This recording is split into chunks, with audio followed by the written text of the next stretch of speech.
నమస్కారం, welcome to Suman TV. నేను గీతాంజలి. ప్రస్తుతం మనతో పాటు భద్రాచలంలో ఉన్నటువంటి గోవింద కల్పవృక్ష నారసింహ సాలగ్రామ ఆశ్రమ నిర్వాహకులు, ప్రముఖ నృసింహ ఉపాసకులు డాక్టర్ కృష్ణ చైతన్య స్వామి గురువు గారు ఉన్నారు. వారితో మాట్లాడదాం. గురుగారు నమస్కారం అండి. నమస్కారం అమ్మా. గురుగారు, జ్యేష్ఠ శుద్ధ దశమి చాలా మంచి రోజు, చాలా విశేషం ఉందని అంటారండి. జూన్ 5వ తారీఖునే కదా గురుగారు? ఇందులో ఎటువంటి కన్ఫ్యూజన్ అయితే లేదు. 5వ తారీఖునే. మరి ఏమిటండి ఆ రోజు ప్రత్యేకత? అంటే జూన్ 5వ తారీఖు ఈ సంవత్సరం జ్యేష్ఠ శుద్ధ దశమి. అంటే దీన్ని మనం పెద్దలు దశ పాప హర దశమి అని చెప్తారమ్మా. దశ పాప హర దశమి అంటే 10 రకాలైనటువంటి పాపాలని కడిగి వేసేటువంటి రోజు, అంటే శుభ్రం చేసేటువంటి రోజు అని పెద్దలు చెప్తారు. ఎందుకంత ప్రత్యేకత అంటే ఆనాడే గంగా అవతరణ జరిగింది అని చెప్తారు పెద్దలు. గంగా అవతరణ జరిగింది కాబట్టి ఆనాటి రోజు గంగాదేవికి విశేషమైనటువంటి పూజ చేయాలి. దానికి వ్రతం ఉంటుంది. ఆ వ్రతం చేసేటువంటి వాళ్ళు వ్రతం చేయాలి. ఆ 10 రకాలైనటువంటి పాపాలని కూడా ఆనాడు, అంటే ఆనాటి స్నానం, ఆనాడు చేసేటువంటి పూజ, ఇవన్నీ కూడా మనల్ని ఆ 10 రకాలైనటువంటి పాపాల నుంచి పోగొడుతుంది అని చెప్తారు. అదేంటండి, అన్ని రకాలైనటువంటి పాపాలు చేయంగానే ఇలాంటి తిథులను స్నానం చేస్తే పోతాయా అని పెద్దలు అనుకుంటుంటారు చాలామంది. అంటే భగవంతుడు మనకి ఎంత గొప్పవాడు అంటే, ఫస్ట్ మానవుడు అనేటువంటి వాడు తెలిసియో తెలియకనో వివిధ రకాలైనటువంటి దాంట్లో దూరి అంటే పాపకర్మలు చేస్తూ ఉంటారు ఏదో రకంగా. అంటే ఈ గర్భంలో వచ్చినందుకు ఖచ్చితంగా మనం పుణ్యమో పాపం ఏదో చేస్తూ ఉంటాం. అవన్నీ కూడా భగవంతుడు పరమాత్మ మన కోసం ఏం చేస్తాడంటే వివిధ రకాలైనటువంటి పూజలు, వ్రతాలు, నోములు అవన్నీ ఇచ్చి వీటితోటైనా మానవుడు ఇంకా మంచి మెరుగైనటువంటి జీవితాన్ని సాధించడానికి వివిధ రకాలైనటువంటి చేస్తాడు అని చెప్పడానికి ఇది ఒకటి. గంగా అవతరణ జరిగినటువంటి ఈ శుభదినం నాడు అంటే 10 రకాలైనటువంటి పాపాలు పోగొట్టేటువంటి రోజు అని పెద్దలందుకు చెప్పారంటే, అసలు ఆ 10 రకాల పాపాలు ఏంటి అంటే, మామూలుగా అబద్ధం ఫస్ట్ ఒకటి, అబద్ధం మొట్టమొదటిగా అబద్ధం. రెండవది సాధారణంగా అసూయ, ద్వేషము, తర్వాత పరస్త్రీ వ్యామోహం కావచ్చు, అంటే అబద్ధాలని ప్రచారం చేయడం కావచ్చు, అంటే లేనటువంటి నిందలు వేస్తుంటారు కదా నార్మల్గా, అలా అవన్నిటికంటే నిందలు వేయడం, లేనటువంటి అబద్ధాన్ని ప్రచారం చేయడం, ఇవన్నీ కూడా విపరీతమైనటువంటి దోషాలు. అలా 10 రకాలు, చాలా మనం చేసేటువంటి తెలిసో తెలియకో ఇవన్నీ 10 రకాలైనటువంటి పాపాలని పోగొట్టేటువంటిది అని చెప్తారు. ఆ రోజు ప్రాతకాలం అంటే మనం ప్రతిరోజు కూడా స్నానం చేసేటువంటి క్రమంలో మనం ఎక్కడ బాత్రూంలో స్నానం చేసేటప్పుడు గోదావరిలో లేదా గంగలో ఎక్కడ స్నానం చేసినా కూడా మనకు దగ్గరలో ఉన్నటువంటి నదిని తలుచుకొని స్నానం చేయమని పెద్దలు చెప్పారు. గంగే చేమునే చేవ గోదావరి సరస్వతి నర్మదే సింధు కావేరి జలేస్మిన్ సన్నిధిం కురు అని ఆ శ్లోకాన్ని చదువుకొని స్నానం చేస్తే వాటి పుణ్యమైన మనకు వస్తుంది అని చెప్పి, అలాగా ఆ రోజు ప్రాతకాలం ఖచ్చితంగా గంగాదేవిని ప్రార్థన చేసుకొని తలస్నానం చేసి ఇంట్లో దీపారాధన, దానికి సంబంధించినటువంటి వ్రతం ఉంటుంది.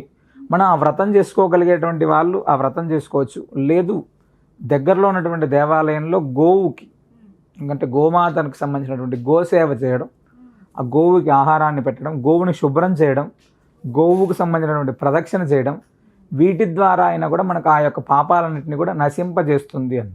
అంటే గంగ కూడా గోవులో ఉంటుంది కాబట్టి ఖచ్చితంగా ఆ పాపాలన్నింటినీ కూడా నశింపజేస్తుంది అని చెప్తారు పెద్దలు. అంటే మనం చేసినటువంటి ఎన్నో రకాలైనటువంటి పాపకర్మలకి ఇలాంటి ఒక శుభదినం నాడు మనం చేసేటువంటి పూజా కార్యక్రమం అనేటువంటిది గొప్పది. ఇంట్లో చేసుకోవాలనుకుంటే గురుగారు వ్రతం అన్నారు కదా, అసలు ఎటువంటి అంటే సాధారణంగా అంటే ఇది ఉత్తరాది వాళ్ళు బాగా చేస్తారమ్మా గంగా అవతరణ అనేటువంటి వ్రతం. మన దక్షిణాది రాష్ట్రాల్లో చాలా వరకు దీన్ని అంటే నదీ స్నానంగానే ఎక్కువ చూస్తారు.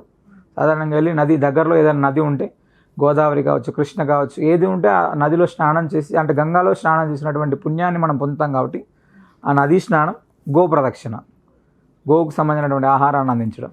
సరే అవి ఏం మనం చేయలేము, కనీసం ఇంట్లో స్నానం చేసిన తర్వాత గంగని పూజించడం ఒకటి.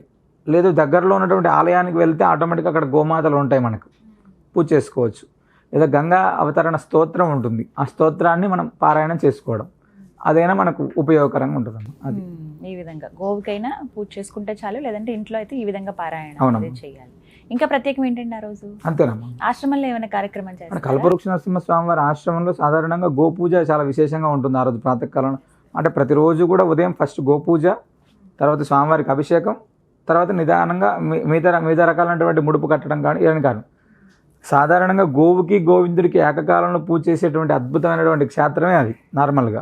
కాబట్టి మన ఆ రోజు కూడా చాలా విశేషంగా ఆ దశమి నాడు ఉదయం స్వామివారి గోపూజ, అనంతరం స్వామివారికి అభిషేకం, యథావిధిగా నిత్య పూజా కార్యక్రమాలన్నీ కూడా ఉంటాయమ్మా.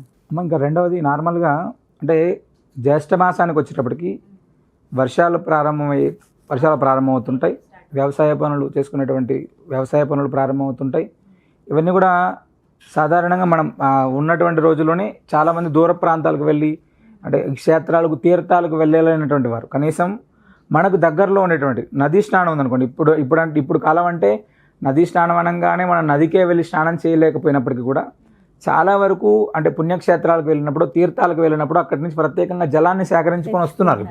ఇప్పుడు పుష్కరాలకు వెళ్తేనో మన కుంభమేళకు వెళ్తేనో లేదా కాశీకి వెళ్ళినప్పుడు అక్కడ ఉన్నటువంటి దాంట్లోనూ ఆ తీర్థాలను సేకరించి చాలామంది వస్తున్నారమ్మ. ఆ తీర్థాలను కనీసం మనం స్నానం చేసేటువంటి వాటిలో వేసుకొని స్నానం చేయడం అంటే గోవు అనేటువంటి దానికి సంబంధించిందిగా మనం గోపూజ చేయాలి లేదా గోవుకు నైవేద్యం పెట్టాలి.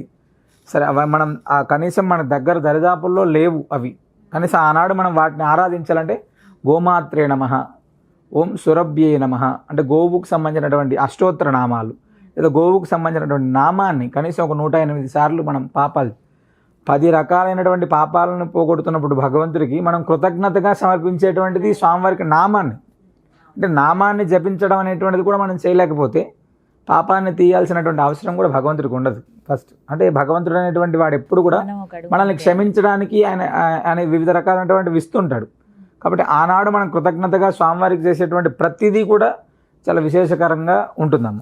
అది ఈ దశ పాపహర దశమి ఉద్దేశం.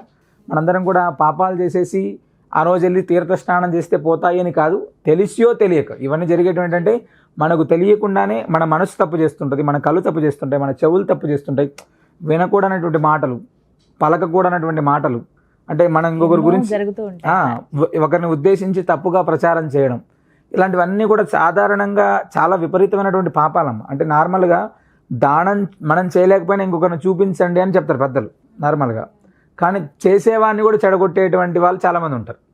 అలాంటి వాళ్ళకు కలిగేటువంటి పాపాలను కనీసం ఎలా అయినా పోగొట్టుకోమని చెప్పి మనకు పెద్దలు చెప్తున్నారు. కాబట్టి అలాంటి శుభదినాన్ని మంచిగా ఉపయోగించుకోవడం అంటే మనం ఇక మీదటైనా ఇలాంటి జరగకోకుండా ఉండాలి అని చెప్పి ఉద్దేశంతో మనం ఏమైతే తప్పులు పాపాలు చేసి ఉన్నామో అవన్నీ నెక్స్ట్ ఇంకా జరగకూడదు అని ఆనాటి నుంచి వదిలేసుకోవడం అనేటువంటిది చాలా మంచిదమ్మా. అది దాని యొక్క ప్రధానమైనటువంటి ఉద్దేశం. పాపహర దశమి జ్యేష్ఠ మాసంలో శుద్ధ దశమి నాడు జూన్ 5వ తారీఖు. అవునమ్మా. ధన్యవాదాలు గురుగారు. నమస్కారం.